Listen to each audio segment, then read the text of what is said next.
আমরা সবাই Microsoft, Tesla, Facebook এবং আলিবাবা এই কোম্পানিগুলোর নাম জানি। আমাদের মনে হয় টেসলা মানে ইলন মাস্ক, মাইক্রোসফট মানে বিল গেটস, ফেসবুক মানে জাকারবার্গ এবং আলিবাবা মানে জ্যাক মা। এই কোম্পানিগুলো ওয়ার্ল্ডের টপ কোম্পানি। এই কোম্পানিগুলোর ব্র্যান্ডিং এর পাশাপাশি এই কোম্পানিগুলোর উদ্যোক্তাদের পার্সোনাল ব্র্যান্ডিং খুবই শক্তিশালী। আমাদের আশেপাশের উদ্যোক্তাদের কথা যদি বলি, স্কিল আপারের শামীম ভাই, লার্নিং বাংলাদেশের সাব্বির ভাই, লাইভ শপিং এর আশিক ভাই, ইনাদের পার্সোনাল ব্র্যান্ডিং ইনাদের ব্যবসা গ্রোথে ব্যাপক ভূমিকা রাখে।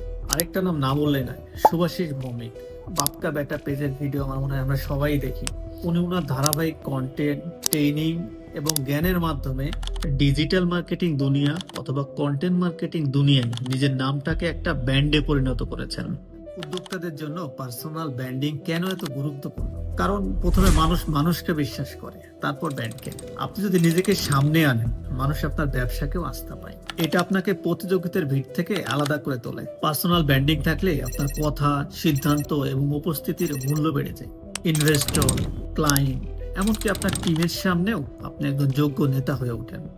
ব্যবসা ছোট হোক বা বড়, পর্দার আড়ালের মানুষটির ব্র্যান্ডিং করা জরুরি। কারণ ব্র্যান্ড তৈরি হয় মানুষের হাতে, আর সেই মানুষটি আপনি নিজে।